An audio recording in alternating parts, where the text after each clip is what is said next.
We recently did a literature review just because we wanted to see what is already known about the quality of life outcomes of adults with epilepsy and their carers. And we could find 139 articles, that's not bad.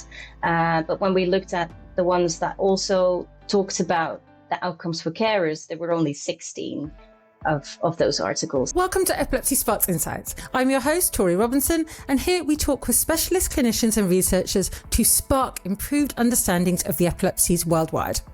If you're new here, please do subscribe so that you don't miss future conversations. Today, I'm joined by Dr. Florien Boele, Associate Professor of Medical Psychology at the University of Leeds and SIGN. Florien is here to share her important research into the experiences of carers, the family and friends who provide vital, unpaid support to people with an epilepsy. We'll be exploring why their contributions matter, how caregiving impacts quality of life, and what needs to change in both research and care. I should probably start at the beginning. So who are carers really? Because there's often some confusion when I'm talking about carers. Sometimes people think I'm referring to paid carers.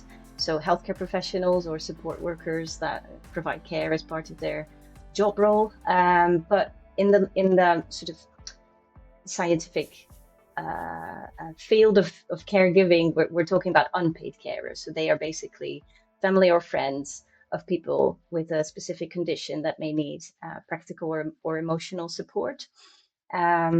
And that can be any kind of support really. So it can be very practical around helping people manage hospital appointments or take medication, or picking up prescriptions, driving people somewhere, or helping them cope with the social or emotional consequences of their diagnosis. So there's various names that are used for carers. So we've got carers, caregivers, informal caregivers, or in family caregivers. But in the UK, people tend to talk about carers. It's estimated that 5.8 million people are considered carers in the UK. And there's this report, I think it was commissioned by Carers UK, which showed that the social care and support that is provided by these unpaid carers saves about £184 billion a year to the British economy, and that is roughly equal to what is currently spent on healthcare. Everybody taken into account in the study, are they all unpaid? So these are all unpaid carers, yes. Wow. Yeah. Okay, wow. Yeah. Okay. But caregiving is not easy, right? There's a lot to it. I think those who haven't been in the position of carer might not necessarily understand that. Even though it looks as if, on the whole, this saves the UK economy this huge amount of money, there is a very big personal cost to families as a result of having to provide care. And of course, it's not all bad. A lot of people do this because they care for their loved ones. Of course, it's what people do for each other. We are social creatures, and that's the way it should be, really. But it does place an additional strain on the family situation for sure. I mean, I've spoken to many caregivers, carers, and they'll not say it directly. Like, I love my loved one to death. I love them, but I can't generate income like I used to. I don't get enough sleep. Often their weight increases because they're not getting time to exercise, or because their sleep's affected, their mental health is affected, and all of these things can trigger other diseases later on down the line and severely impact their quality of life. Yeah, and that is common across caregiving in different disease areas for sure, but particularly in people who provide care for someone with a more chronic condition. Because obviously, it takes longer. Never going to stop, basically. Absolutely, yeah. And of course, it's not bad across the board. There are people who maybe don't struggle at all, but there are people who can struggle a lot. And I've heard someone say in one of our focus groups, this wasn't epilepsy specific, but it was someone who was providing care, and they said that people would ask them, "How are you still standing?" And then their response was, well, if I'm not still standing, then I'm crumbling down on the floor. I mean, it was the only thing they could do was keep on going. So I think that highlights just how burdensome it can be. Not saying that that's the truth for everyone. And it's not just burdensome. That's a bit too long a word for myself, burdensome amongst on those who are the carers, but also I think the entire family can be affected like that. And indeed, if they are still in a regular paid position or position of employment, that is affected. And then if they can't work in the traditional sense, of course, caregiving totally is work, then they're not contributing to GDP. And it's really not great necessarily for the government. So I don't know why it's not being looked at in this way by authorities. I think there is an increasing sort of awareness of the contributions that carers make and the support needs that they have. But actually changing the situation, that's a different kettle of fish. But first of all, we need research into it and some good old empirical evidence that you are seeking to create yourself. So why are you studying this? Tell us about your work. We recently did a literature review just because we wanted to see what is already known about the quality of life outcomes of adults with epilepsy and their carers. And we could find 139 articles, that's not bad. But when we looked at the ones that also talked about the outcomes for carers, there were only 16 of those articles that looked at carer outcomes. So that's only 11.5%. And just by contrast, I did a similar review that looks at carers of people with brain tumors, which is less common than epilepsy. And we found 157 articles that looked at carer outcomes. So I think it is quite a neglected area in epilepsy. It's weird. I wonder why that is. Are you going to find out why that is in your research? That's probably not a question I can answer, but I think, it just shows that there's a lot still to be done. And a lot still that we can do. I'm really big on talking about quality of life for people with an epilepsy. So whether that's looking at seizure control, whether that's looking at their psychiatric state, whether that's looking at their housing situation or their physical fitness, because all of these things, or their employment and all of these things play in. I guess it's kind of similar for the carers themselves. Even though we could only find 16 studies, so I'm sure there's a lot more that is impacted than what we could find in these studies. But we did see that carers' physical functioning is impacted, for example, by sleep problems, headaches, consequences of chronic stress that impact on things like high blood pressure. Their emotional functioning was impacted by worrying and feeling stressed, depression and anxiety as well. And social functioning was impacted by perceived stigma, shame, isolation.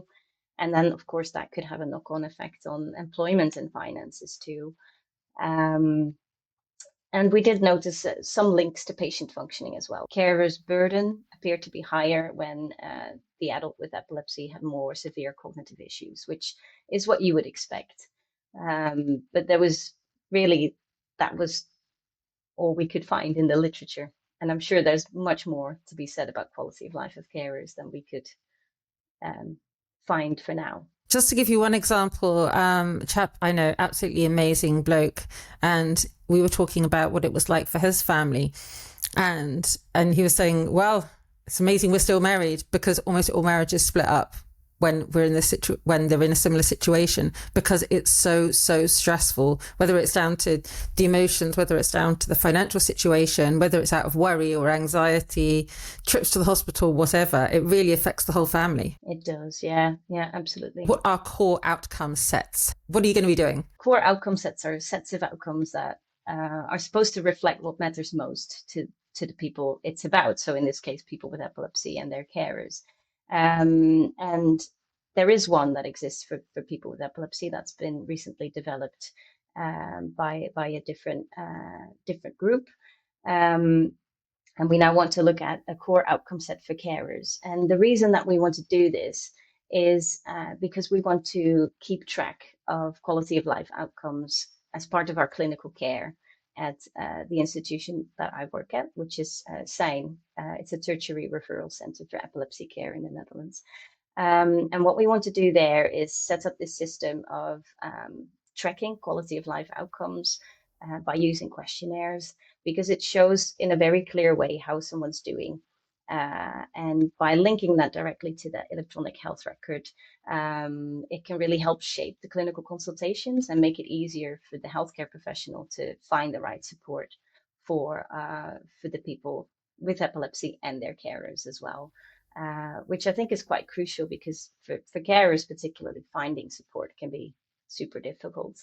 But right now we're at this point where we do know what needs to be measured as such for the adult with epilepsy, but we don't know what needs to be measured for the carers. So that's what we're out to do, really. We want to work together with different stakeholder groups. So we want to work together with people with lived experience, though that's the key group, the healthcare professionals and the researchers, to identify what is most important to the quality of life of carers of adults with epilepsy. Does that mean that there's a questionnaire or two for people interested to fill in? The way we do this is, it's called a Delphi study, in case you're familiar with it. It's named after the ancient Greek oracle. And essentially what we do is we invite people to voice their opinions. So it is a questionnaire, but it's purely about opinions. And we ask people, we send people a long list of outcomes that are maybe relevant to the quality of life of carers with epilepsy based on the literature and our own experience. So all the things that we've just talked about are included, for example.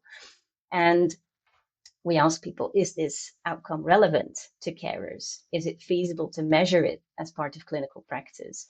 And is it something that can change over time? Because if it's something that can't be changed, then we shouldn't really be measuring it, because what's the point, right?